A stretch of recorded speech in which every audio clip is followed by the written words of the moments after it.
Attore.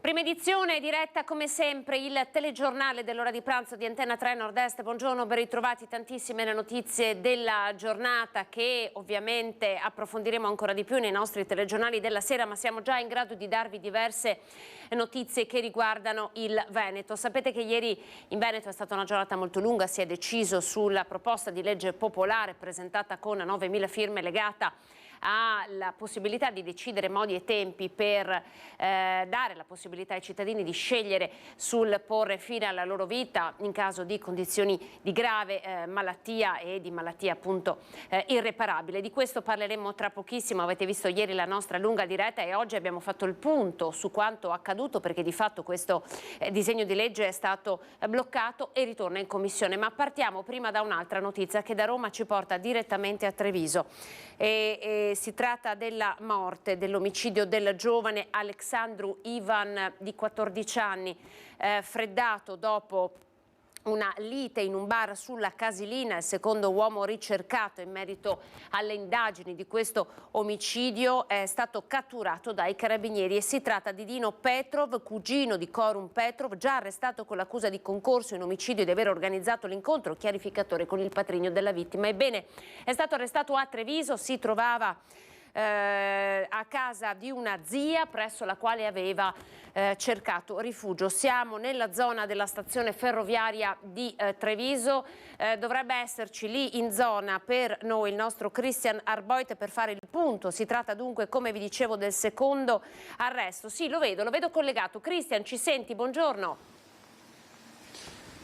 Sì Anna, buongiorno a te e a tutti i telespettatori anche da parte di Nicoletta Rizzetto. Ci troviamo a Borgomestre, nella zona di Borgomestre, quindi non siamo distanti dalla stazione, come dicevi bene te, una zona che già in passato è stata teatro di vari episodi di cronaca. In una di queste abitazioni con ogni probabilità si nascondeva l'uomo arrestato nottetempo dai carabinieri di Treviso, coinvolto anche il battaglione Mestre. Del resto un'operazione delicatissima per una vicenda che ha inquietato e fatto discutere mezza Italia, la morte per l'appunto di questo 14enne in circostanze ancora tutte da chiarire. Di fatto un uomo di 33 anni, Dino Petro, si trovava ospite, meglio dire sarebbe nascosto nella casa di una zia e con ogni probabilità intendeva darsi alla fuga. Probabilmente voleva prendere il treno qui da Treviso per poi dirigersi chissà dove. Questo il sospetto degli inquirenti dell'Arma dei Carabinieri, che sta indagando senza sosta su questo caso. Quindi Dino Petro accusato appunto di concorso in omicidio. Questa è l'accusa formale. È stato sorpreso alle 2 della notte. L'uomo, a quanto si apprende al momento, stava dormendo, quindi è stato sorpreso nel sonno. Adesso con Nicoletta Rizzetto cercheremo di capirne un po' di più, perché le notizie al momento sono molto frammentarie e di certo una svolta per certi versi eclatante in questo caso, la morte di questo 14enne. Se avrò delle notizie, Anna, ti richiederò la linea. Tra l'altro con Nicoletta Rizzetto fra poco ci sposteremo anche in zona Sant'Antonino per degli aggiornamenti sui fatti di cronaca della scorsa settimana. Anche qui ho delle verifiche in corso, ma appunto fra poco ti richiederò nuovamente la linea. Per il momento ho parlato solo con 2 persone qui in zona Borgomestre, non hanno visto né sentito nulla, però siamo appena arrivati con Nicoletta Rizzetto, non appena abbiamo appreso la notizia, e questa notizia appunto c'è stata confermata, l'arresto di questo 33enne Dino Petro, coinvolto nell'omicidio del 14enne a Roma. Per il momento è tutto, Anna, ti restituisco la linea. Grazie Cristian. Allora, gli occhi dell'Italia su Treviso per il secondo arresto dell'omicidio del 14enne Alexandru Ivan, era il suo nome, si trovava all'interno di un bar insieme al suo patrigno, probabilmente il patrigno era l'obiettivo di questo regolamento di conti, così è stato definito dalle cronache nazionali. Andiamo avanti e allora poi ci ricollegheremo con il nostro Christian Arboit, perché c'è un'altra notizia, una bella notizia, ovvero legata ai vandalismi che ci sono stati in quartiere Sant'Antonino, vicino a Strada del Mozzato, quelle 15 automobili aperte, vandalizzate in qualche modo con l'obiettivo di rubare quanto vi era all'interno. Ebbene, il colpevole è stato preso, identificato e preso. Ci collegheremo poi appunto con Cristian, sempre da Treviso, per darvi anche questa notizia. Ma andiamo avanti, perché ieri, come appunto vi dicevo, è stata una giornata importante per quanto riguarda il fine vita.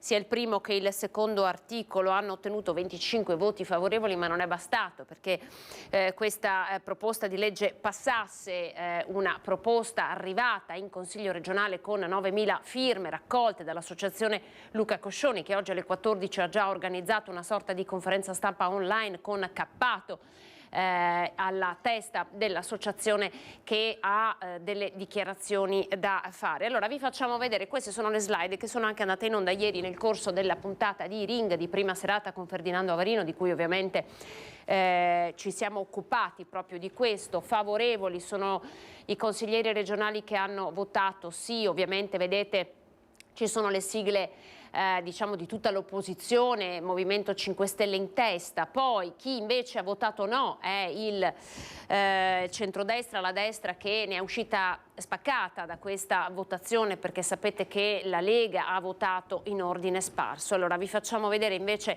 la slide legata ai contrari. Vedete, ci sono le sigle di soprattutto Forza Italia e Fratelli d'Italia, e alcuni invece di Lega, lista Zaia. E poi ci sono stati gli astenuti, questi tre nomi che hanno comunque avuto un peso all'interno di questa votazione: Anna Maria Bigon del Partito Democratico, Silvia Rizzotto e Luciano Sandonà. Allora ripercorriamo nel primo servizio che abbiamo preparato proprio per voi, per fare il quadro, la fotografia di quello che è accaduto la giornata di ieri e di fatto che cosa cambia oggi con questa proposta di legge che non è passata, invece è ritornata in commissione. Vediamo. La vita va tutelata dalla culla alla fine. Il Consiglio regionale Veneto ha votato, hanno vinto i no. Dal mio punto di vista avrei votato anch'io in quel senso lì. È il segretario leghista Matteo Salvini, il primo leader nazionale a tornare sul voto di ieri sera in aula a Palazzo Ferrofini, quel no che di fatto ha messo sotto Luca Zaia sul tema sensibile del fine vita.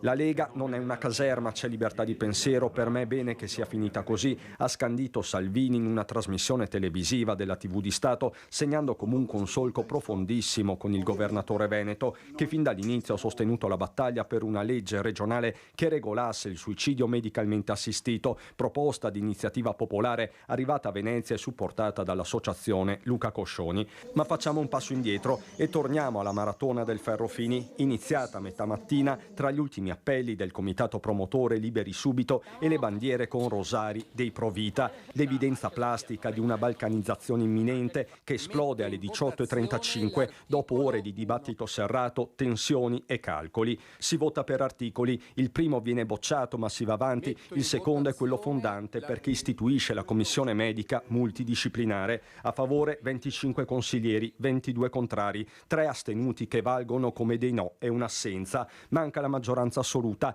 Cosa significhi lo spiega lo stesso presidente Ciambetti. Quando non è approvato una parte fondamentale della legge, il progetto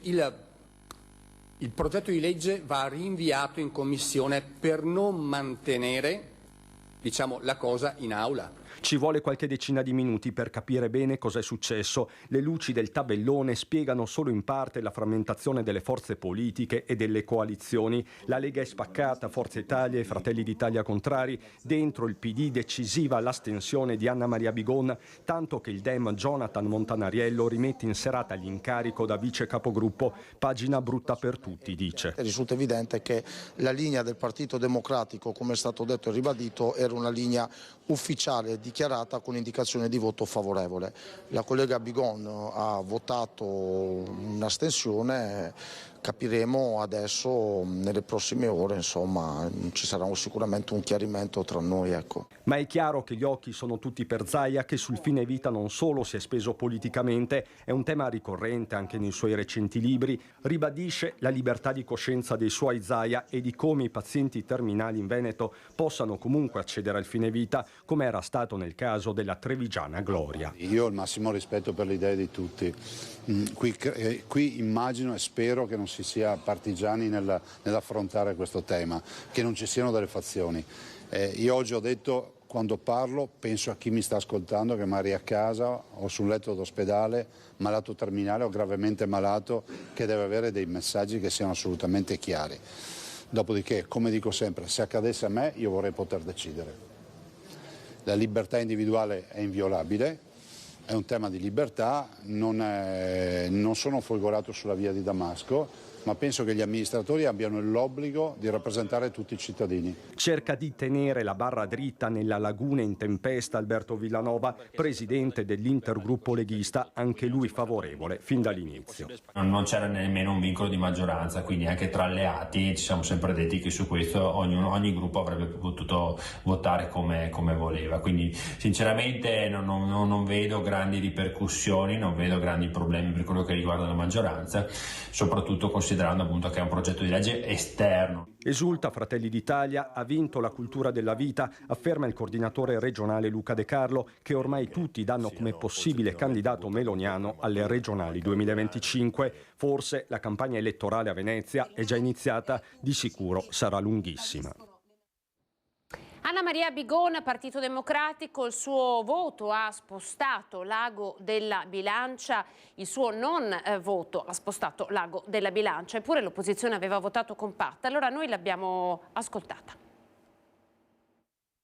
Un'astensione determinante quella di Anna Maria Bigon, consigliera regionale del Partito Democratico, che ieri sera contro le indicazioni del PD ha invocato la libertà di coscienza. Essendo anche in Commissione Sanità ho approfondito quello che è il tema delle cure palliative, nel senso che solo una parte dei aventi diritto hanno accesso a queste cure. Io credo che nel momento in cui, come dice la Corte Costituzionale con la sentenza di cui è stato oggetto di discussione ieri, in quel progetto di legge, la sentenza parla chiaro e dice che occorre avere l'accesso alle cure palliative, cosa fondamentale. In Veneto abbiamo circa il 30%. È questo il nodo da sciogliere per Anna Maria Bigon, le cure palliative, ma non solo.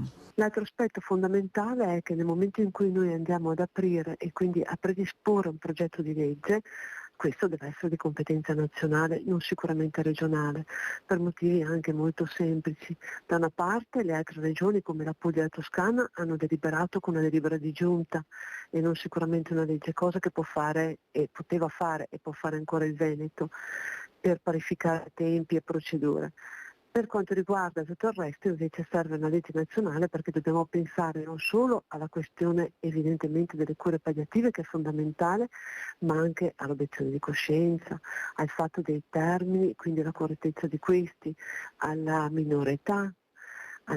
Quindi tante sono le questioni che vanno prese in mano e deve essere il Parlamento nazionale. Non è Palazzo Ferrofini la sede per legiferare su un tema tanto delicato, solo procedure sanitarie di fatto, quelle contenute nella legge, puntualizza Anna Maria Bigon, che di fronte ad annunciati provvedimenti da parte del PD. Il Partito Democratico ha anche uno statuto che prevede la libertà di coscienza, cosa che avevamo previsto e concordato su questi temi, insomma, per cui dopodiché se il partito prende questa decisione me ne assumo la responsabilità senza alcun problema. Che cosa ha detto il partito? Allora, ieri sera si è espressa anche Vanessa Camani, appunto Partito Democratico, a Ring durante la trasmissione di prima serata di Ferdinando Avarino. L'ascoltiamo. Oggi siamo arrivati in aula con tutte le buone intenzioni, consapevoli e coscienti di aver fatto tutto ciò che potevamo per consentire al Veneto di essere un'avanguardia in termini di diritti e di allargamento delle libertà individuali. Non è stato possibile perché il centrodestra non lo ha reso tale, votando sostanzialmente a larga maggioranza contrario al progetto di legge di iniziativa popolare. Una spaccatura dentro il centrodestra pesante, una sfiducia, devo dire, del presidente Zaia, che è venuto in aula oggi e con un discorso, devo essere onesta, poco convincente, ha provato a persuadere i colleghi del centrodestra a votare a favore di questo progetto di legge. Al contempo non posso negare, perché tendenzialmente dico sempre quello che penso e quindi lo farò anche questa volta, una delusione per il voto non utile della collega consigliera Bigon, che a mio modo di pensare, pur avendo ottenuto, in quanto avendo la richiesta, la libertà di coscienza nell'espressione del voto da parte del gruppo, non ha ritenuto opportuno farsi carico del fardello che toccava a lei e ha toccato a tutti i consiglieri. Il fatto che il voto della consigliera Bigon di astensione sia stato determinante per affossare la legge, io credo che apra un problema politico dentro il partito e dentro anche il gruppo. Cioè noi, c'è il collega Zanoni che al mio fianco in questi mesi ha tenuto sul punto. Io credo che un conto sia la legittima volontà di esprimere la propria opinione nella libertà di coscienza, un altro conto sia ignorare quanto questo elemento impatti sulla vita delle persone. Allora abbiamo da Padova collegata con noi Valentina Visentin, che vedo, saluto e ringrazio. Buongiorno Valentina, per tornare a parlare di questo, perché diamo voce ovviamente all'associazione Luca Coscioni, che ha raccolto in tanti mesi con fatica tutte queste firme per poi far approdare questa proposta di legge di iniziativa popolare in Consiglio regionale. Valentina. Sì, buongiorno, io infatti sono proprio con Marta Perrone, che per quanto riguarda la provincia di Padova ha gestito e seguito in prima persona la raccolta firme per questa proposta di legge di iniziativa popolare sul fine vita. È una volontaria dell'associazione Luca Coscioni. Vi aspettavate questo risultato ieri sera in aula del Consiglio regionale e soprattutto abbiamo visto una politica divisa sia per quanto riguarda il centrodestra che per quanto riguarda il centrosinistra. Un po' ce l'aspettavamo, ma fino all'ultimo ci abbiamo creduto, anche perché abbiamo fatto un grande lavoro in questi mesi da quando le firme sono state depositate, un grande lavoro anche di confronto e dialogo con le consigliere e i consiglieri, per cui sapevamo già le posizioni nette, non neghiamo insomma che ci abbiano un po' lasciato di sorpresa le posizioni soprattutto di chi si è astenuto e che di conseguenza però è stato abbastanza influente poi per la decisione finale, quindi ovviamente un po' ce l'aspettavamo, però onestamente un po' di amarezza c'è, perché fino alla fine ci credevamo. Ecco, questa poi la scelta della consigliera del Partito Democratico Anna Maria Bigon di astenersi, cosa che era risaputa anche all'interno del partito, perché c'è ovviamente la possibilità di libera scelta in materia di etica, però il fatto di rimanere in aula ha così di fatto affossato la proposta di legge. Poteva anche uscire dall'aula, però è rimasta. Certo, sì, avrebbe potuto farlo. Credo che fosse anche un'indicazione del del suo partito, che comunque invece compattamente ha votato per il sì.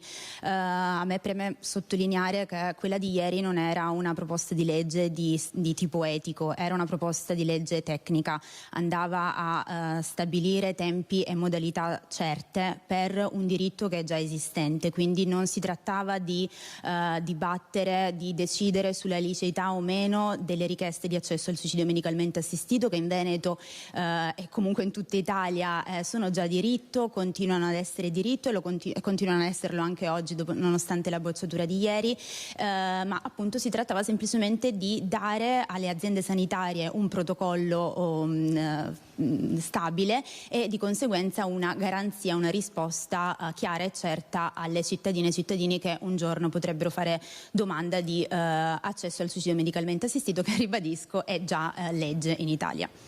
Come comitati dell'associazione Luca Coscioni, come volontari, ora da dove ripartite?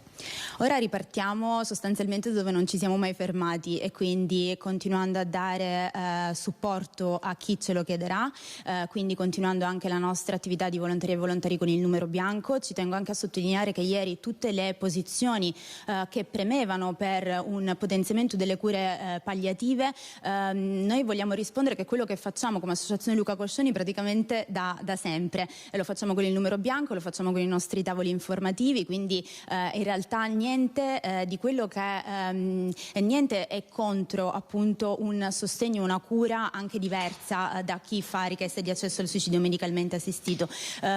Quindi noi continuiamo stando dalla parte dei diritti delle persone, dando il nostro appoggio e informando, ecco, perché ci teniamo davvero tanto che si sappia che anche i giornali che oggi dicono che è stata affossata la legge sul suicidio assistito si sbagliano, perché il suicidio assistito è già legge nei parametri indicati dalla Corte Costituzionale. Ringraziamo Marta Perrone per averci spiegato quali saranno i prossimi passi anche dell'associazione Luca Coscioni. Da Padova è tutto, restituisco la linea allo studio.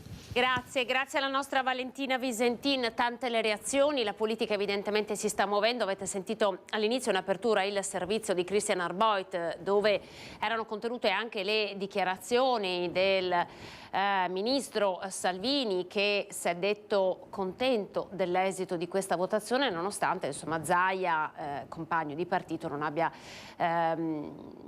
assolutamente nascosto la sua preferenza di voto, anche se Camani l'ha definito il discorso di apertura delle votazioni delle sessioni in Consiglio regionale un discorso troppo debole, poco convincente. Noi ovviamente abbiamo sentito diversi punti di vista, e su Vicenza ne abbiamo parlato con il sindaco Giacomo Possamà in quota Partito Democratico e con i cittadini.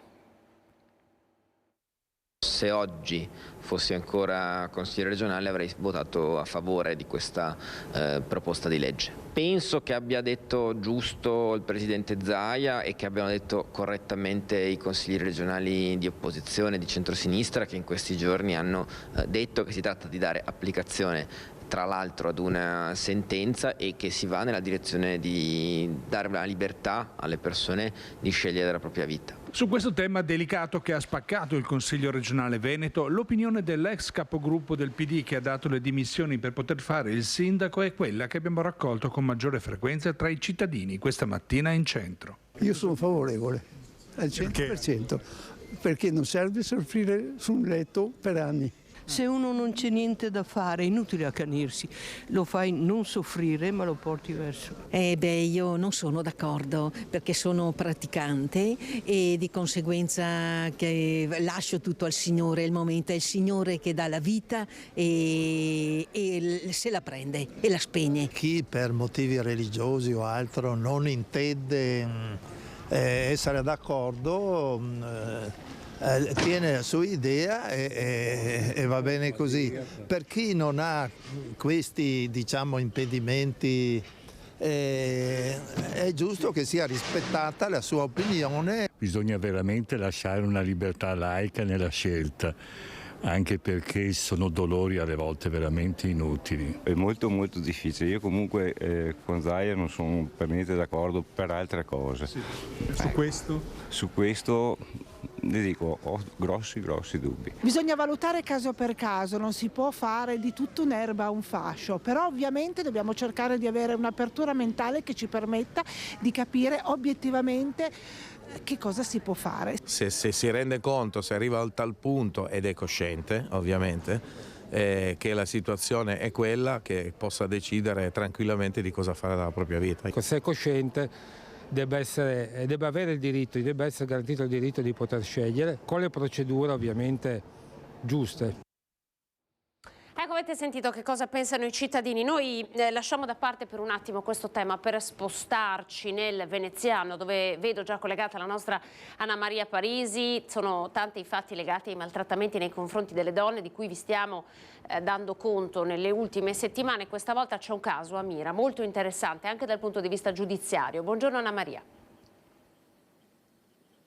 Buongiorno Anna, sì, questo caso riporta al secondo arresto in flagranza differita contro i maltrattamenti alle donne avvenuto qui a Venezia nell'arco di soli 5 giorni, il primo soltanto sabato scorso. Che cosa è successo? È successo che una donna del posto di Mira è andata alla tenenza dei carabinieri del posto con le registrazioni di minacce di morte del marito che la vessava da tempo, e queste hanno permesso l'arresto del marito appunto in differita, cioè nelle 48 ore in cui ha ricevuto questi messaggi. Con me per parlare di questa modifica al codice rosso che tutela le donne vittime di violenza non soltanto fisica, Linda Damiano. Buongiorno Linda, Presidente del Consiglio Comunale di Venezia. Lei è laureata in legge, quindi ci sa spiegare anche bene che cosa riguarda questa modifica al codice rosso. La differenza tra prima, quando l'arresto era possibile soltanto in flagranza, e adesso in differita. Ma è senz'altro un'introduzione molto incisiva e molto innovativa. Ricordiamo questo nuovo articolo del Codice Penale, il 382 bis, in cui c'è appunto questo nuovo istituto della flagranza differita che nei casi di maltrattamenti in famiglia, nei casi di divieto di avvicinamento alla casa familiare o di obbligo di stare di fatto lontani da quelli che sono i luoghi della vittima, nei casi degli atti persecutori come lo stalking, ecco, consente alle forze dell'ordine e alla magistratura di intervenire entro le 48 ore dal delitto da parte dell'autore, vittime di l'autore che compie questi atti, e deve esserci però anche una documentazione come una foto, un video.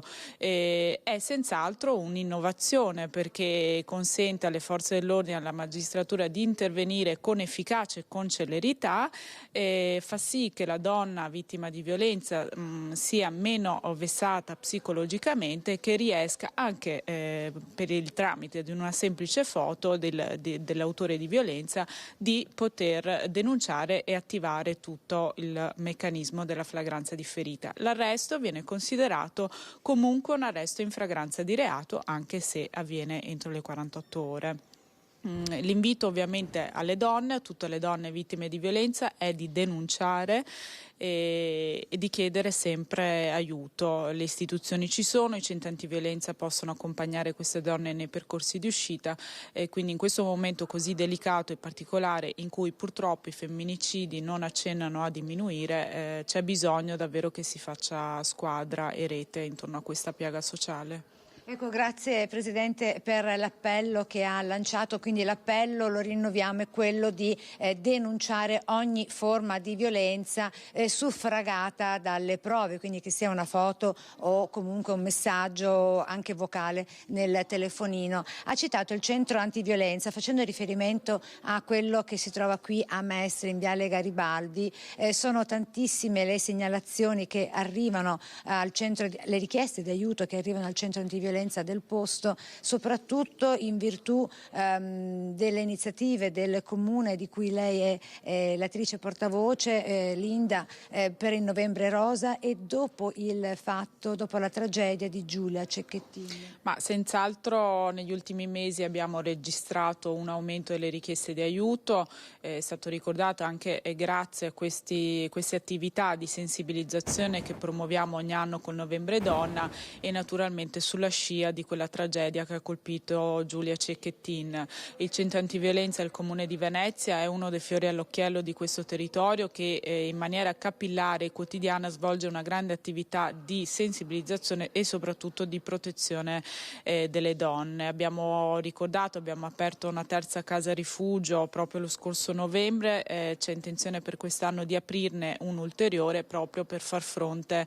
a questo aumento di richieste. E proprio sabato avremo una conferenza, un momento di sensibilizzazione nell'Istituto Gritti di Mestre, perché ricordiamo anche le scuole si stanno attivando molto e richiedono il nostro intervento negli istituti. Grazie a Linda Damiano, Presidente del Consiglio Comunale di Venezia. Da Mestre è tutto, linea a te a San Biagio, Anna.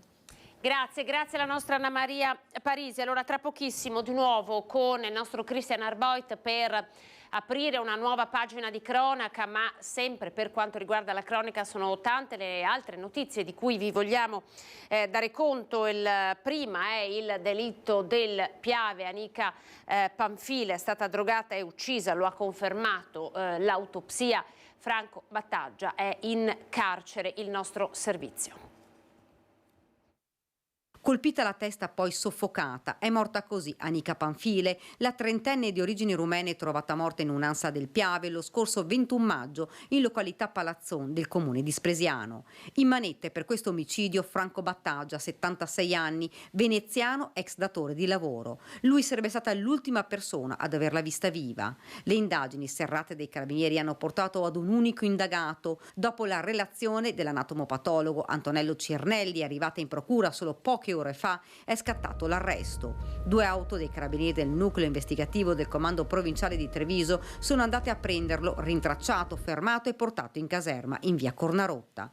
L'uomo deve rispondere di accuse gravissime, omicidio e tentata soppressione di cadavere aggravata. Battaggia, dopo il ritrovamento del corpo, aveva fornito diverse versioni. Era andato a prenderla quel giorno all'Isdra, dove la donna lavorava nell'ultimo periodo, poi l'aveva portato a casa sua ad Arcade, secondo quanto aveva riferito agli inquirenti, per consegnarle il CUD. Ed è in quel momento che l'incontro si trasforma in tragedia. Lei scompare nel nulla, fino al 21 maggio, quando il corpo viene trovato da un cittadino.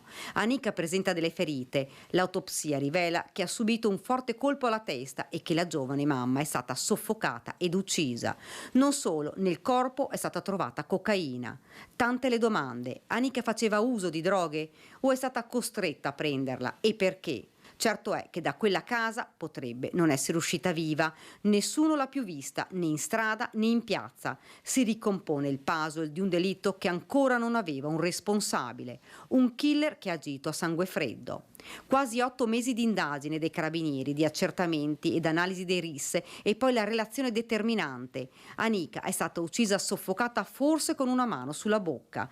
Il provvedimento che è stato eseguito recepisce integralmente i gravi, precisi e concordati elementi indiziari raccolti nel corso delle indagini nei confronti di Battaggia, spiegano i carabinieri, corroborati dalle risultanze della consulenza medico-legale che, evidenziando il traumatismo plurimo cranio-cerebrale e la sindrome asfittica da soffocamento patita dalla vittima, affetta da intossicazione acuta da stupefacente del tipo cocaina, ha ulteriormente avvalorato la ricostruzione della vicenda omicidiaria prospettata dalla Polizia Giudiziaria e dalla Procura della Repubblica.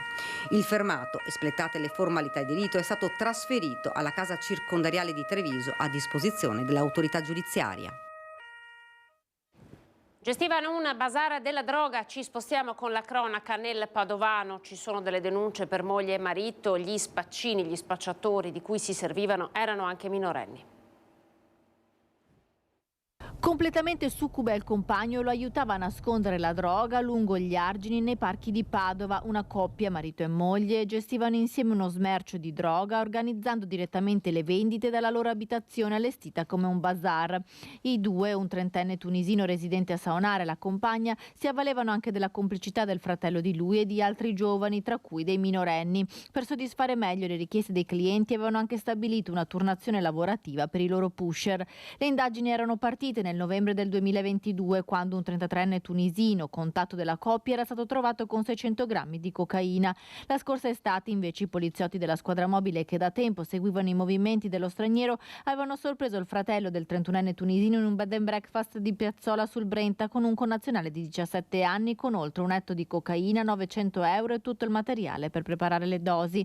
Un giro di droga considerevole, perché la coppia gestiva grossi quantitativi di cocaina che acquistavano da un trafficante albanese e poi lavoravano nel garage della loro abitazione di Tombelle di Saonara. Lo spaccio poi veniva affidato ad una rete di galoppini che si muovevano in tutta la provincia. A novembre però il 31enne tunisino è stato sorpreso a spacciare. Alla guida dell'auto c'era la compagna. La questura ha disposto così la misura cautelare e il divieto di dimora in Veneto, tenendo il nulla osta per l'espulsione. Per la donna invece l'obbligo di firma alla polizia. Il 31enne tunisino era già noto per furto e maltrattamenti in famiglia.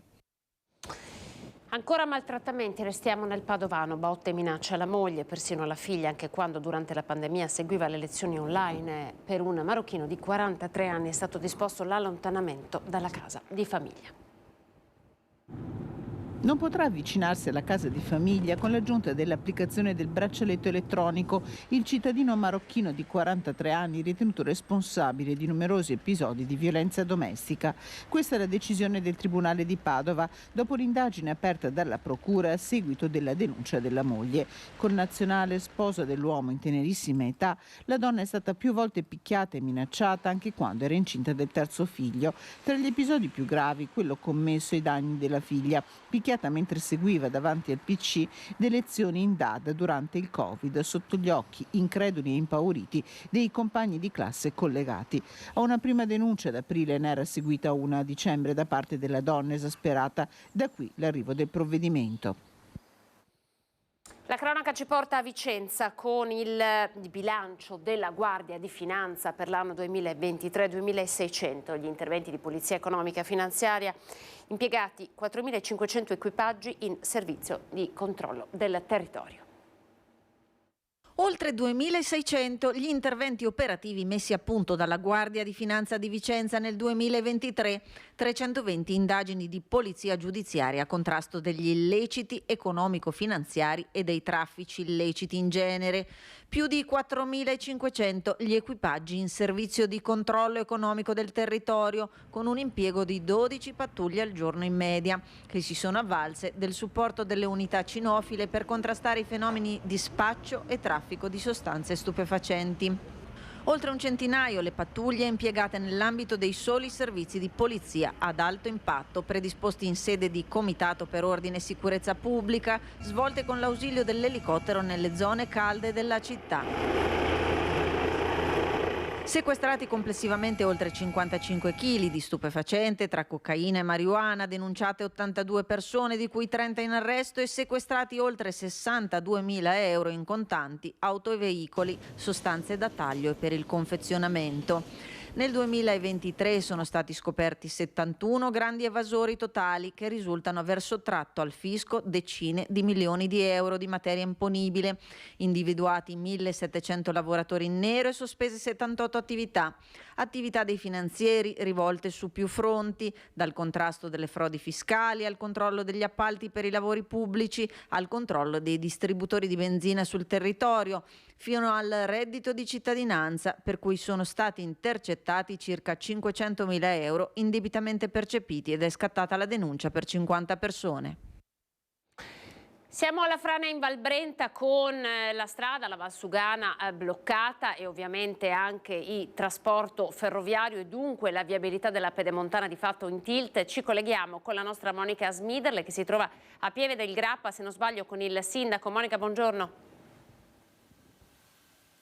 Buongiorno a te Anna, buongiorno a tutti i nostri telespettatori. Dicevi bene, sono con il sindaco di Pieve del Grappa, Annalisa Rampin. Perché? Perché la chiusura della strada statale Valsugana per la frana che si è verificata venerdì scorso sta mettendo in forte difficoltà la viabilità della pedemontana trevigiana. I mezzi che vengono fatti uscire dalla strada statale vengono portati lungo la strada che da Romano Dezzelino, passando per Pieve del Grappa, Possagno, Pederoba, arriva fino alla Feltrina, che è di fatto la strada alternativa alla strada statale Valsugana.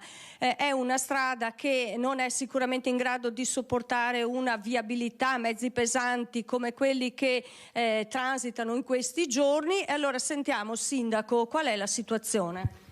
Beh, noi abbiamo visto fin da subito, da quando c'è stato appunto l'incidente in Valsugana, incrementarsi il numero dei mezzi pesanti.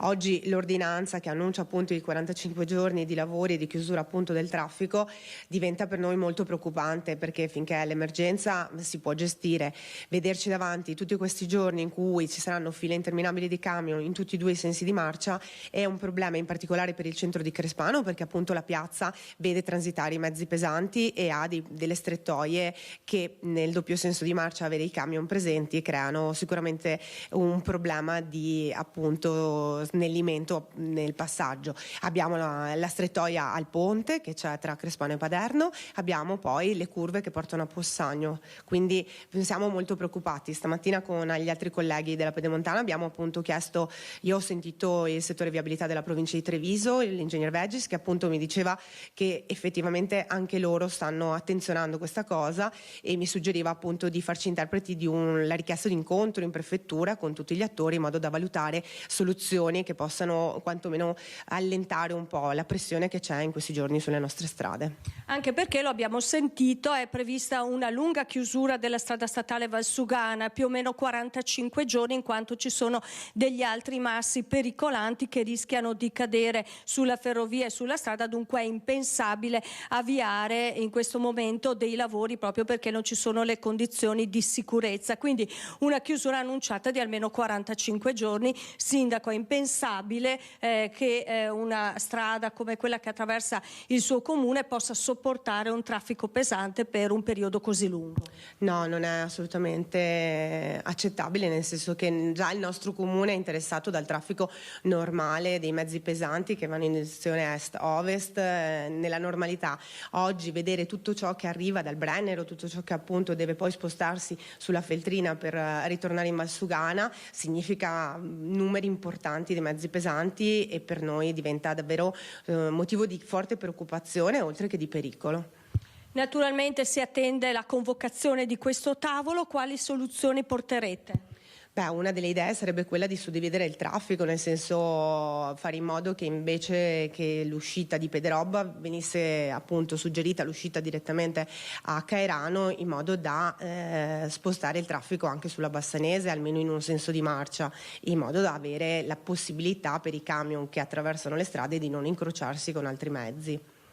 Bene Anna, da Pieve del Grappa è tutto. Io ringrazio il sindaco Annalisa Rampin. Naturalmente continueremo a seguire la situazione della strada statale Valsugana e anche di tutta la viabilità che è costretta a sopportare il traffico. A te. Grazie alla nostra Monica e al tuo ospite. Voltiamo pagina, torniamo a Treviso, dove per noi c'è nuovamente Christian Arboit per l'altra notizia della giornata che riguarda la città di Treviso. È stato preso il responsabile del raid vandalico, ma insomma di fatto con l'obiettivo di rubare di alcuni giorni fa. Siamo in zona Piazza Mozzato. Eccoci Christian, siamo da te.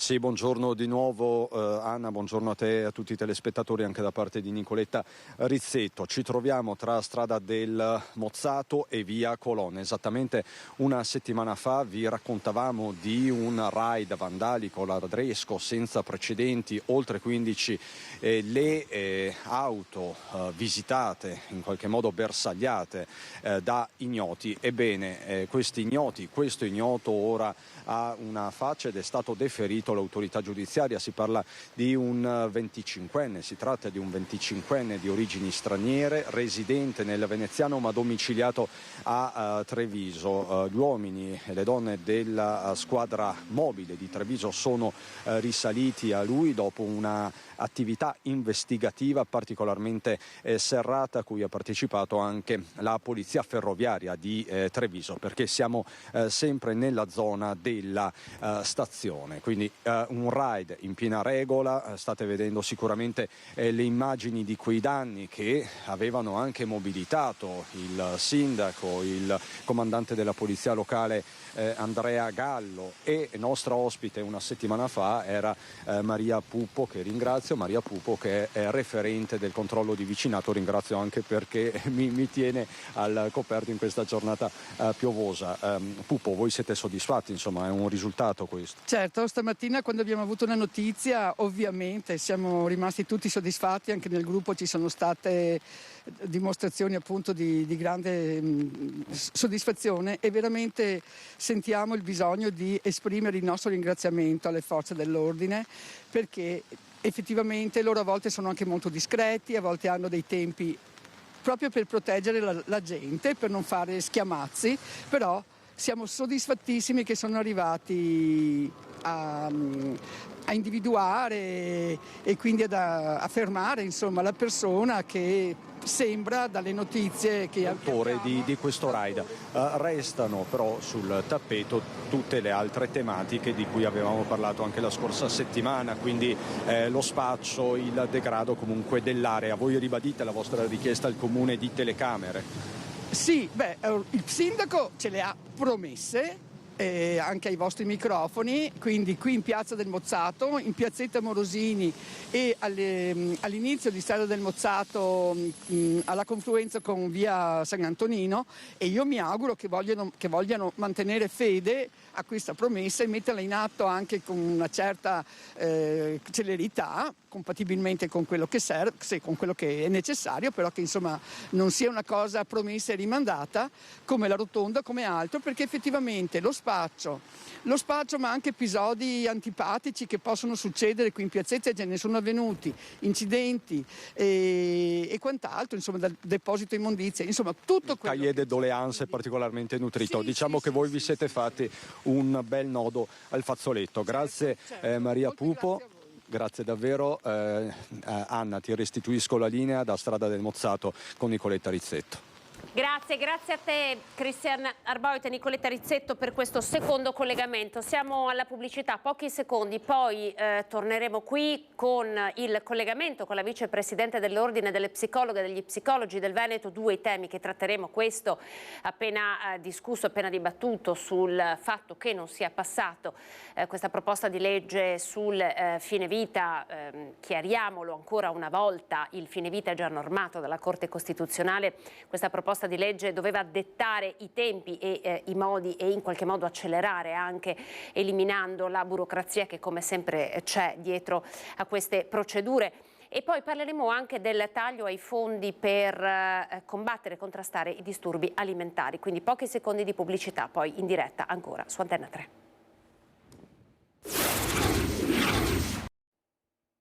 Prima edizione di Antenna 3 Nord-Est, ben ritrovata dottoressa Fortunata Pizzofaro in collegamento con noi, vicepresidente dell'Ordine delle Psicologhe e degli Psicologi del Veneto. Buongiorno e ben ritrovata ancora. Buongiorno a voi.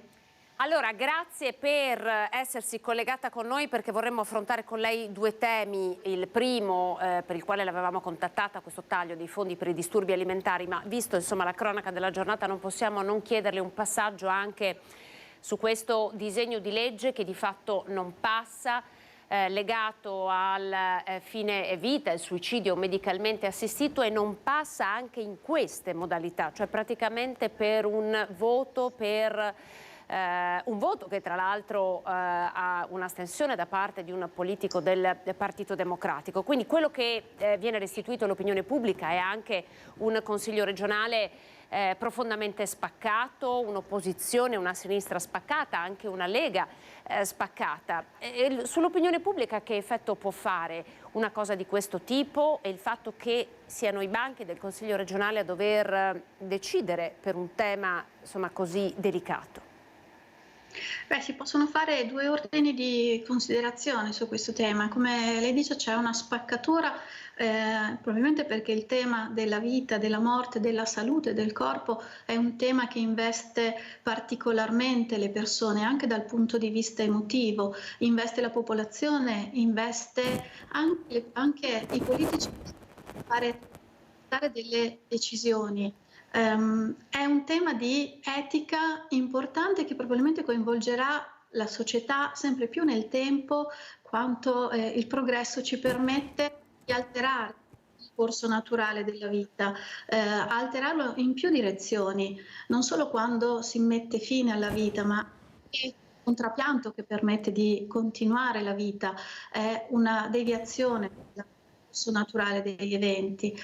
Però su questi argomenti di etica che toccano così profondamente le corde emotive della popolazione è anche giusto fare una corretta informazione, come ho sentito fare prima della pubblicità. Non era in discussione il tema del suicidio, sì o no.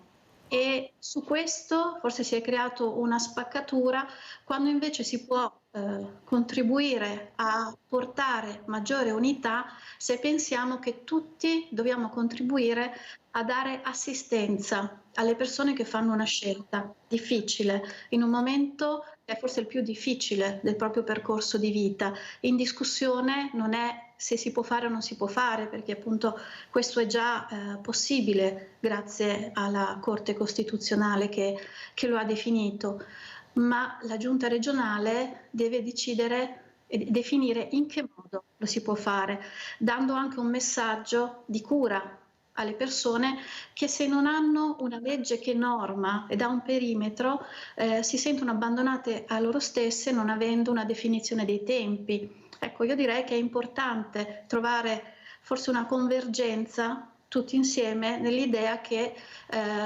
all'interno del perimetro di una legge ci sono delle tempistiche, c'è un comitato bioetico, ci sono professionisti sanitari che possono accompagnare le persone nelle scelte, in una scelta presa e anche in una scelta che si può modificare se c'è la possibilità di essere assistiti. Ecco, dunque lei mi diceva che all'interno del comitato bioetico ovviamente questi sono temi che vengono trattati, questo tema come tanti altri. Prima quando abbiamo parlato io e lei al telefono si parlava anche di aborto, sono tanti i temi che riguardano la vita, le scelte delle persone.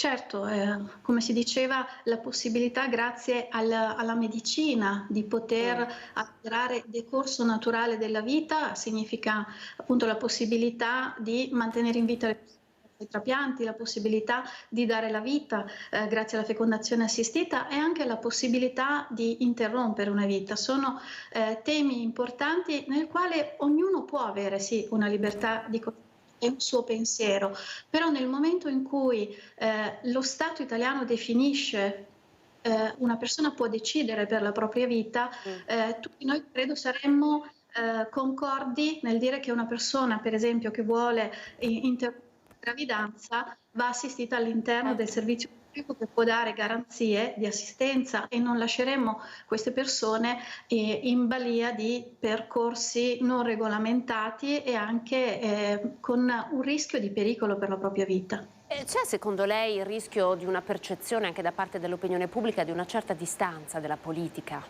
dello Stato?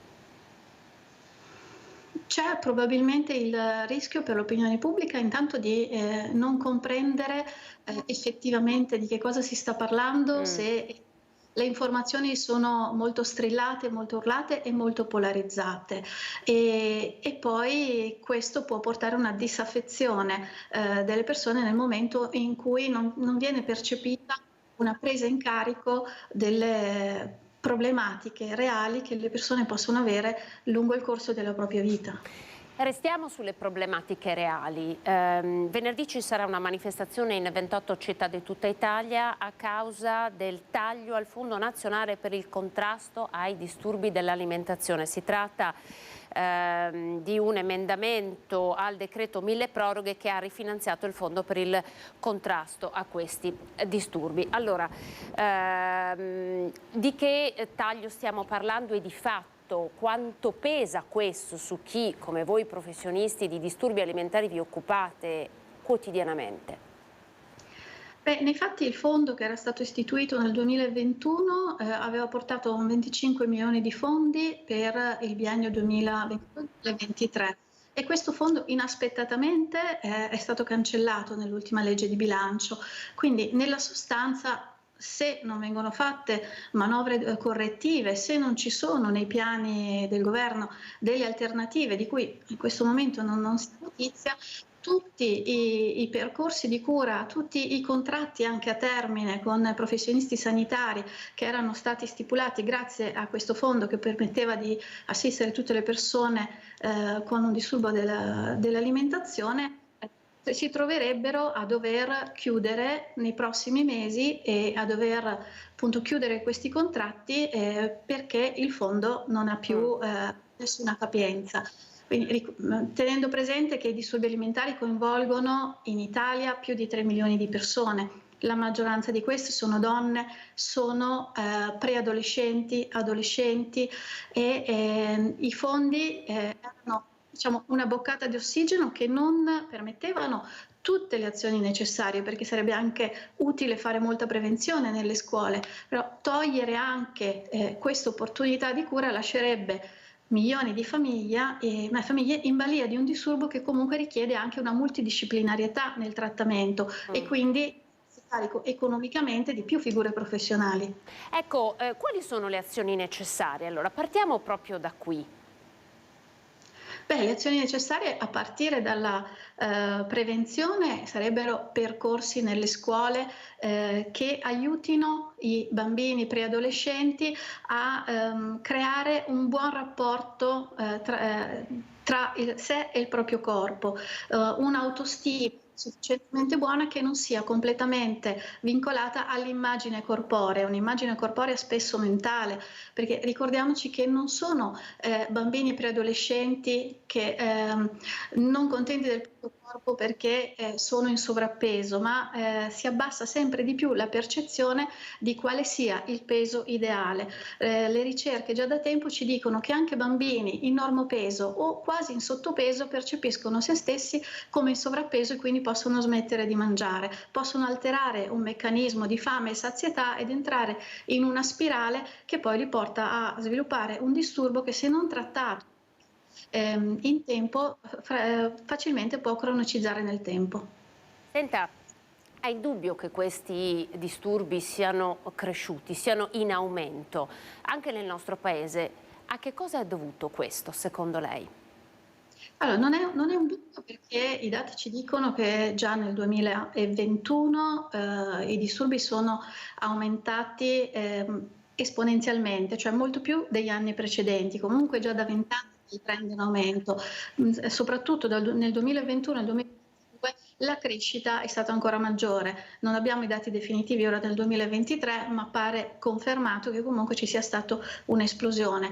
È difficile dire con certezza perché ci sia stato un aumento così grande soprattutto tra i minori.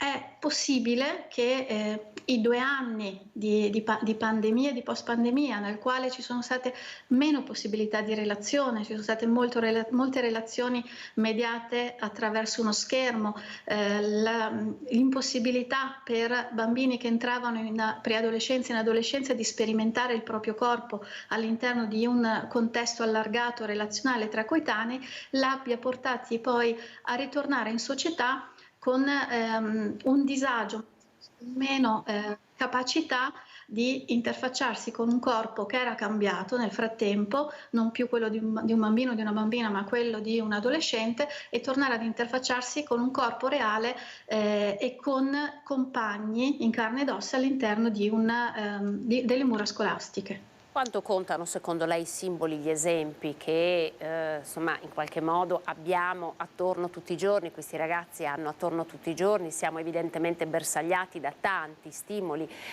che arrivano da tanti media. Quanto conta, che peso ha questo, il fatto di confrontarsi, doversi sempre confrontare con qualcuno, un esempio di donna, un esempio di uomo che non siamo noi? Conta moltissimo, e pensiamo anche quanto grande è l'esposizione. Forse 20-30 anni fa potevamo essere esposti a dei modelli difficilmente arrivabili di corpi perfetti, ogni tanto nei programmi TV, nelle copertine patinate, ma ora gli adolescenti sono di fronte quotidianamente a immagini anche alterate, nei social, nella stampa, sono corpi non più reali, ma che comunque vengono visti continuamente quando si scrolla un dispositivo che ora tutti gli adolescenti hanno a portata di mano, e nella loro mente si crea l'immagine di un corpo che potrebbe essere reale quando in realtà non lo è, quindi si confrontano con degli ideali che non sono più realistici. Secondo lei, dottoressa, allora questi fondi sono stati tagliati, quindi in qualche modo lei prima ha detto diverse famiglie poi di fatto senza questi fondi restano in balia e devono provvedere personalmente a seguire i loro ragazzi. Dal punto di vista delle strutture, secondo lei, c'è ancora molto da fare? Beh, le strutture, diciamo, in Veneto, strutture ora ci sono, siamo una regione rispetto alle altre non in difficoltà con la presenza di strutture specializzate, però queste strutture hanno anche bisogno di personale. Se aumentano le visite è necessario aumentare le ore e aumentare il personale. Non tutti gli ambulatori, non tutte le strutture comunque hanno la multidisciplinarità delle figure necessarie, perché appunto è necessario che ci sia una dietista, un dietologo, uno psichiatra, un neuropsichiatra, uno psicologo, un educatore professionale, e se non ci sono sufficienti fondi non si potranno avere tutte queste figure a disposizione per avere un trattamento integrato. Come ordine degli psicologi, allora noi sappiamo che ci sarà un movimento di piazza venerdì in 28 città italiane, come ordine degli psicologi vi muoverete in qualche modo? E come ordine degli psicologi noi saremo al fianco di qualunque associazione di familiari di malati e anche qualunque parte politica che si vuole spendere sul tema del diritto alla salute, del diritto della cittadinanza, di avere una risposta laddove c'è bisogno per portare avanti un progetto di vita che in un momento storico è in difficoltà, ma che se trova un aiuto professionale allora può poi proseguire nel migliore dei modi.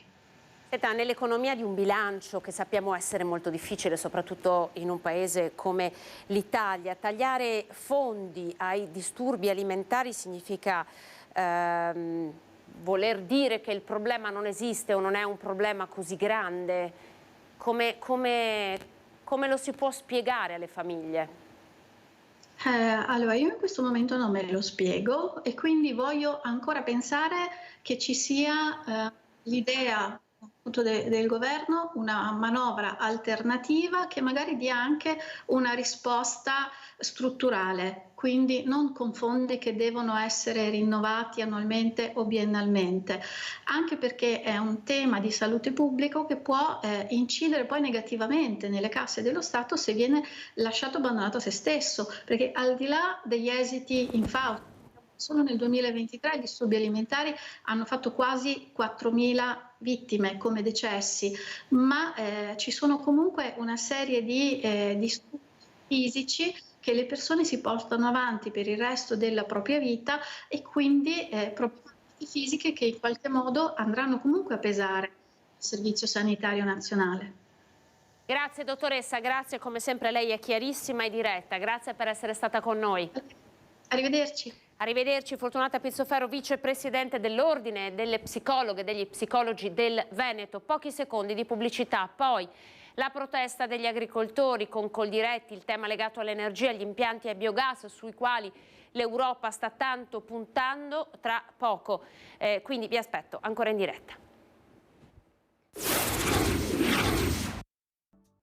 Prima edizione di Antenna 3 Nord-Est, ancora buongiorno, ben ritrovati. Torniamo al tema che vi abbiamo lanciato prima della pubblicità. L'Europa sta puntando sugli impianti di biogas finanziati diversi in tutta Italia con i fondi del PNRR. Nel Veneto c'è il tanto contestato impianto di Vescovana, contestato perché primi cittadini, non solo di Vescovana, qui stiamo parlando dell'area della Bassa Padovana, sono scesi in piazza per protestare contro la costruzione dell'impianto, e con loro c'erano anche delle associazioni di agricoltori. Impianti di biogas che di fatto producono energia attraverso lo smaltimento delle deiezioni di animali, ma ci spiegherà meglio Legambiente di che cosa si tratta. Grazie agli ospiti che ci hanno raggiunto: Carlo Salvan, presidente di Coldiretti Veneto, Luigi Lazzaro, presidente di Legambiente Veneto, e Marzio Pattaro, sindaco di Vescovana.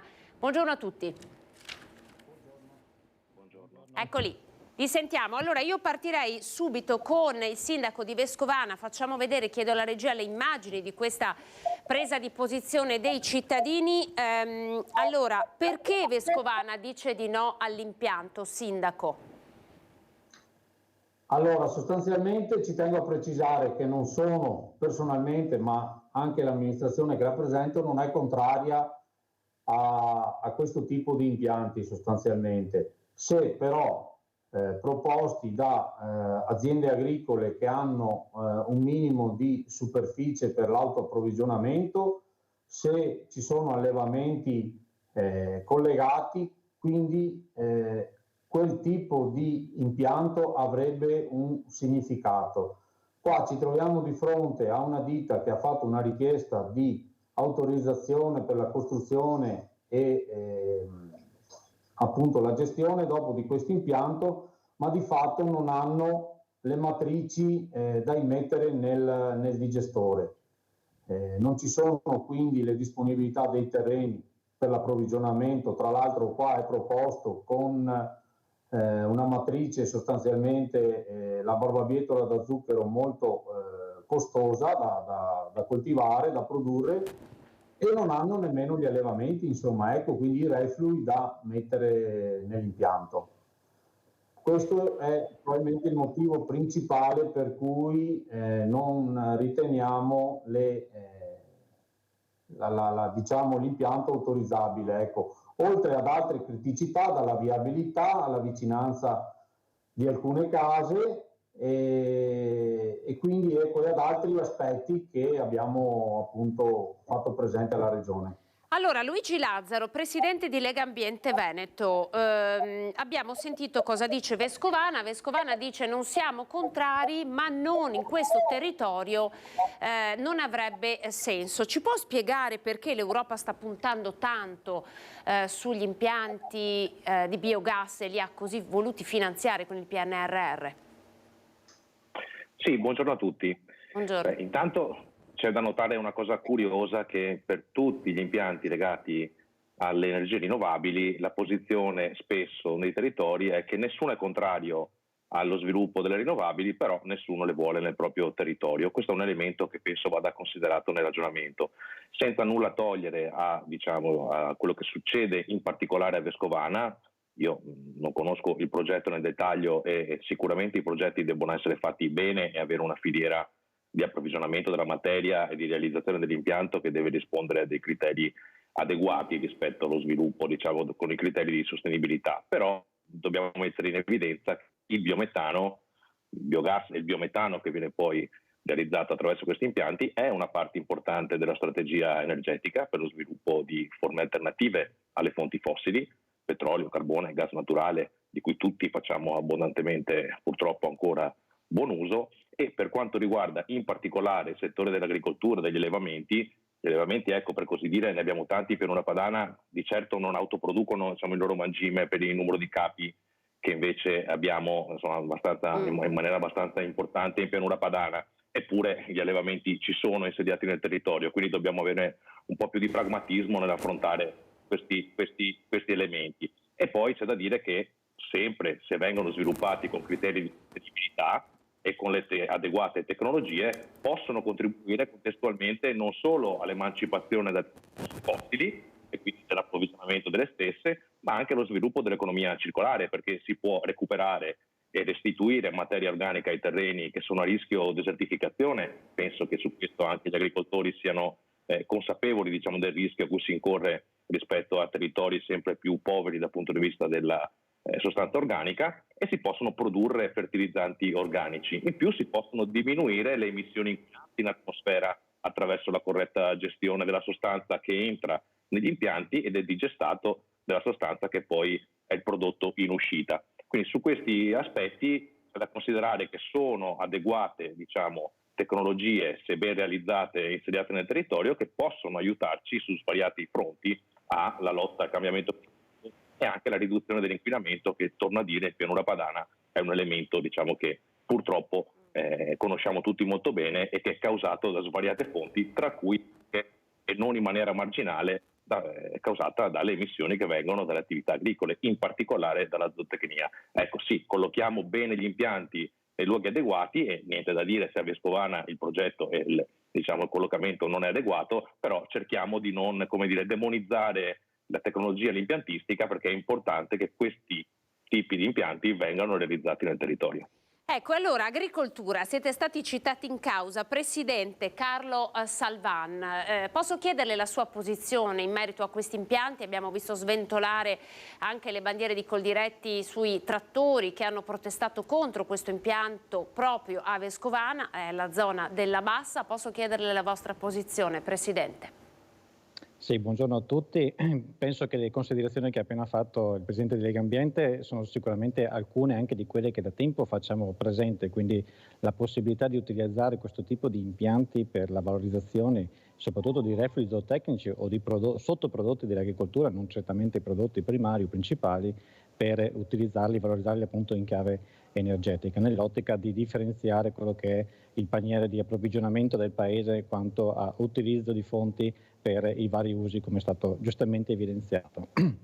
E il tema di fondo però è anche il fatto che questi impianti stanno sorgendo probabilmente senza una particolare programmazione e anche magari con dei percorsi di carattere burocratico amministrativo a loro favore, un po' come abbiamo visto anche ad esempio sul tema del fotovoltaico qualche tempo fa, e che oggi si pongono sicuramente degli interrogativi. Quindi sicuramente come organizzazione quello che ci tengo ad evidenziare è una sostenibilità di questo tipo di impianti appunto per, come ho detto prima, l'utilizzo dei reflui zootecnici, ma devono essere inseriti in un contesto ben preciso. Faccio un esempio concreto che ad esempio non ha portato a questo tipo di situazione e che è stato inaugurato soltanto pochi mesi fa in provincia di Vicenza, a Schiavon, un grosso impianto, una progettualità importante e che ha visto raggruppare diverse aziende zootecniche del territorio che avevano anche in qualche modo il problema dell'utilizzo e dello spandimento dei reflui zootecnici, che hanno conferito in un unico punto di valorizzazione appunto di un impianto a biometano e che oggi è diventato anche un modello di riferimento piuttosto importante e significativo. Quindi sono sicuramente delle situazioni da attenzionare e da considerare nella loro pienezza. Un ulteriore punto di domanda però mi permetto di sollevarlo, come ha giustamente evidenziato il sindaco di Vescovana precedentemente, che da quello che si capisce l'impianto proposto considera l'utilizzo della barbabietola da zucchero. Ecco, mentre noi stiamo oggi lottando anche come organizzazione ma anche come sistema economico agricolo per valorizzare la produzione della barbabietola da zucchero e non da biomassa, visto che anche a poche decine di chilometri c'è il più grande zuccherificio d'Italia, che è quello di Pontelongo, probabilmente anche su questo ci sarebbero delle riflessioni da fare in merito per capire se è soltanto un'operazione, passatemi il termine, di facciata o se invece ci sono altre destinazioni, perché l'idea di creare anche un micro zuccherificio probabilmente insomma qualche interrogativo di carattere economico della sua sostenibilità lo fa sorgere, visto appunto che il contesto della produzione di zucchero a livello mondiale è molto più articolato, è molto più difficile e complicata di quel che si possa pensare, e quindi probabilmente ci sono altre intenzioni forse sulla progettualità di questo tipo di impianto. Ecco, allora, Sindaco, torniamo a Vescovana, poi vorrei riallacciarmi a questo ragionamento. Ha sentito che cosa è stato detto, quindi una valutazione economica che si sta sta facendo. In più ci raccontavano quelli del comitato Lasciateci Respirare che non serve più una dichiarazione di impatto ambientale per questo tipo di impianti. Condivide un po' quello che è stato detto da Coldiretti?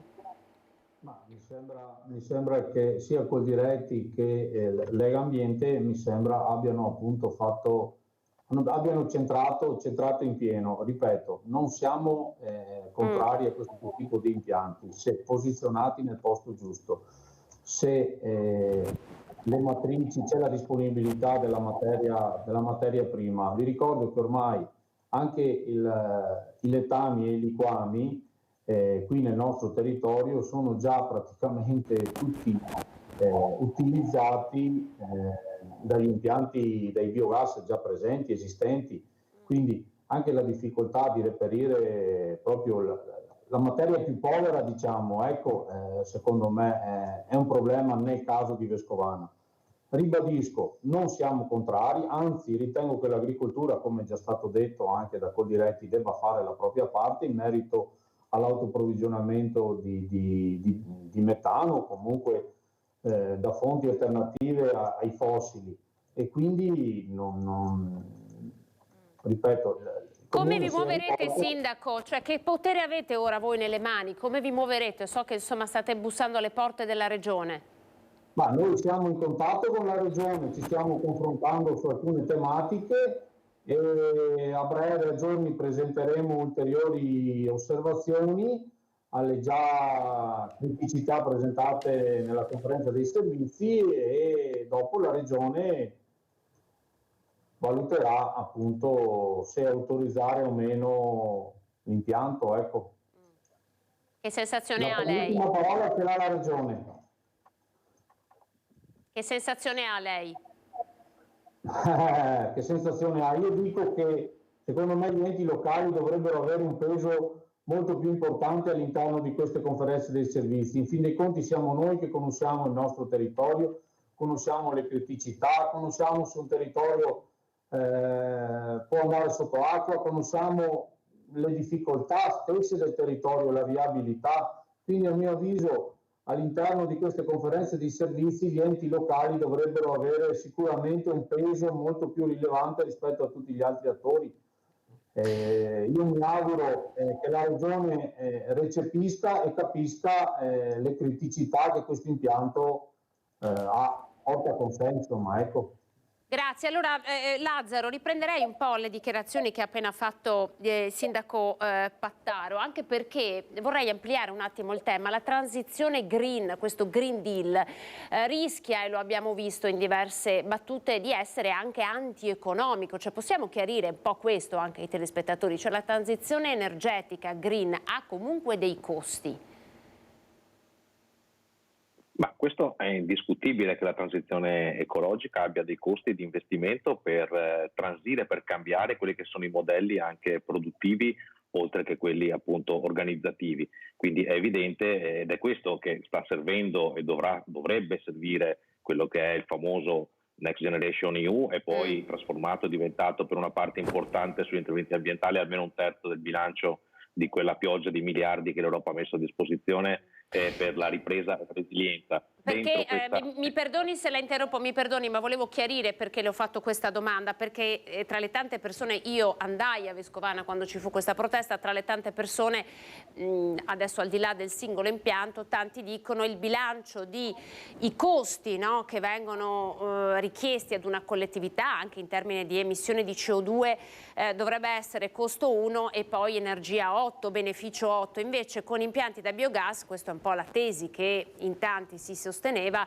il costo è 1-2. Ne vale davvero la pena per parlare di transizione green? È per questo che le ho fatto questa domanda, no? Perché a volte si fa il bilancio costi-benefici, però stiamo imboccando un corso contro il quale non si può più tornare indietro.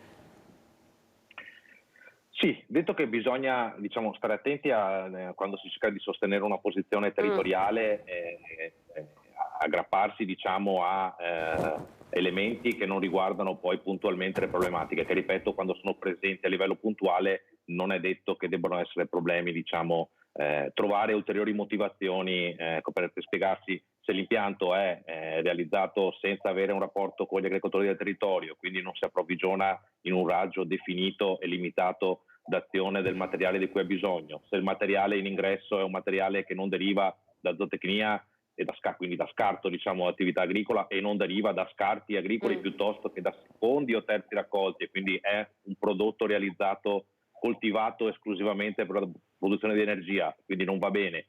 Se l'impianto non è un impianto realizzato con le migliori tecnologie disponibili, e se la gestione del materiale in ingresso in cucina non è fatta con modalità che ne impediscono, diciamo, che impediscono la dispersione di quelli che sono appunto i gas inquinanti come il metano, che da deiezioni animali purtroppo, diciamo, viene emesso, e se invece viene ben gestito lo possiamo ridurre, è evidente che quello è un impianto che di per sé, se così è l'impianto, come il caso di Vescovana, come dicono essere il caso di Vescovana, è evidente che sono motivazioni sufficienti per dire che l'impianto è un impianto che non va bene in quel territorio, come non andrebbe bene con le stesse ragioni in un altro territorio. Diverso è sostenere che la tecnologia e l'impiantistica sia una tecnologia che non va bene, che attraverso gli incentivi, ricordo, gli incentivi oggi li abbiamo per le fonti fossili, ci sono sussidi all'utilizzo delle fonti fossili che sono inauditi oggi ancora presenti nel nostro paese e che non vogliamo eliminare. Sussidiare e incentivare, come ha fatto l'Europa con un piano intelligente, ha fatto anche il nostro paese con il PNRR, e invece gli investimenti, gli interventi sulle energie rinnovabili, è una chiave di lettura positiva, quindi dovremmo essere felici e contenti che si cambi passo e si incentivi, si aiuti, si sostenga in questa direzione. E poi bisogna sfatare alcuni miti che il biogas e il gas non serve, perché purtroppo la sostituzione, il tentativo di uscire dall'approvvigionamento di gas e metano, che oggi ci vede andare a rifornirci non più dalla Russia ma da altri territori, peraltro comunque in condizioni geopolitiche compromesse, che rende poi le fluttuazioni dei prezzi e dei costi del metano, che ricadono su di tutti, importanti. Attuare questa transizione che deve vederci uscire dalle fossili, ma che può vedere ad esempio avere un ruolo il biogas, il biometano, importante per provare a avvicinarci agli obiettivi che sono stati definiti, quindi di uscire nei prossimi anni dall'uso delle fonti fossili o comunque dalle fonti più inquinanti, ci può aiutare, ci deve aiutare, non è peggiore del gas naturale, anzi, diciamo, si può trattare in maniera esattamente come il gas naturale, e quindi può essere altrettanto utile in sostituzione del gas naturale. In più, diciamo, questi impianti hanno la potenzialità di poter, attraverso processi così definiti di upgrading, di poter in qualche modo catturare la CO2, e quindi fare in modo che questa CO2 possa essere catturata e reimmessa anche in questo caso attraverso l'economia circolare, che è un altro elemento che ho citato all'inizio, rimessa nei processi produttivi, ad esempio per il mercato delle bibite gasate, piuttosto che per sostituire gas refrigeranti, così come si possono catturare anche altri componenti che possono aiutare, ad esempio nel caso dell'azoto, che può essere catturato e mediato per la sua restituzione ai terreni attraverso la realizzazione di fertilizzanti naturali in questo caso, perché i nostri terreni, che sono poi utilizzati in maniera importante dall'agricoltura che ce lo produce e ci rende possibile stare a questo mondo, però i nostri terreni hanno bisogno di essere concimati, hanno bisogno di avere apporto di sostanza organica, e questa sostanza organica la tecnologia oggi ci offre l'opportunità di raccoglierla, di svilupparla e di restituirla al terreno, essendo anche più vicini all'ambiente. Lazzaro, la devo bloccare perché su questo tema vorrei andare da Salvano pochi minuti. Grazie Luigi Lazzaro, ma vorrei sentire anche Salvano su questo tema. Ha sentito che cosa ha detto Lazzaro di Legambiente? L'agricoltura ha un ruolo importante anche per provare ad invertire la rotta, ma spesso questa transizione energetica non è a costo zero per gli agricoltori.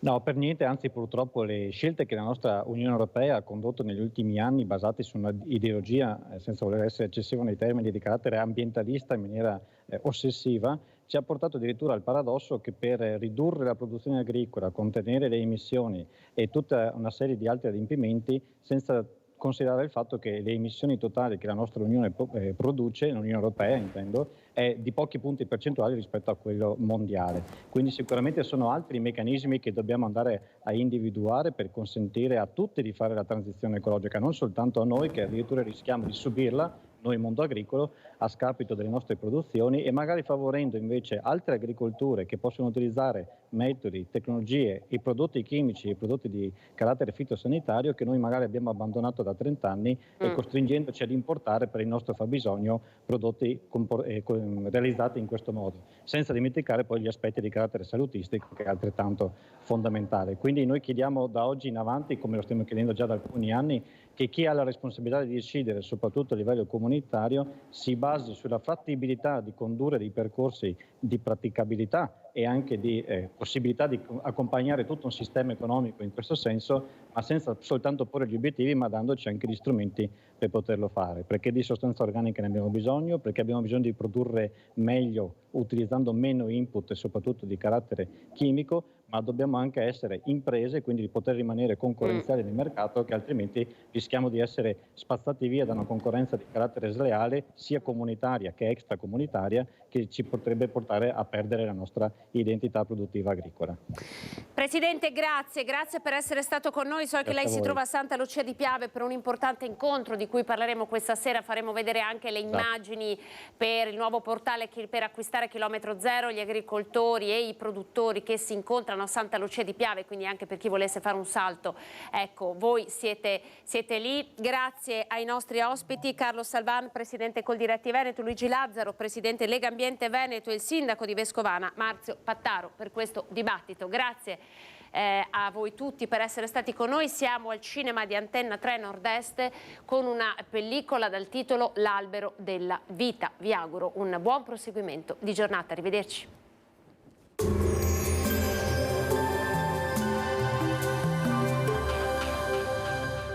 Tremonti, impianti professionali per saldatura e taglio, riparazioni, taratura e calibrazione impianti a Montebelluna. Bentrovati al meteo. Una perturbazione sospinta da venti meridionali raggiunge il nostro territorio. Il tempo peggiora.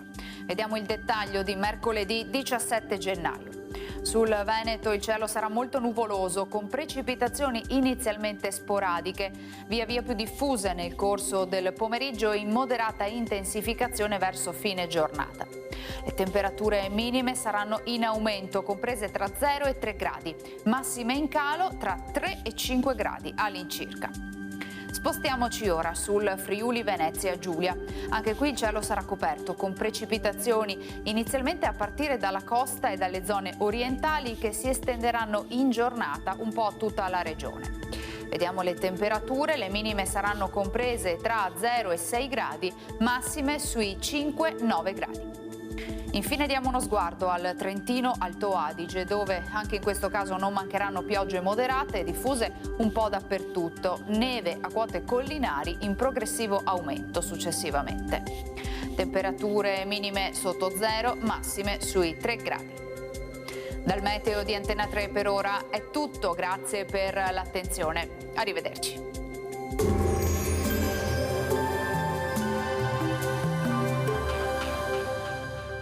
Tremonti, impianti professionali per saldatura e taglio, riparazioni, taratura e calibrazione impianti a Montebelluna.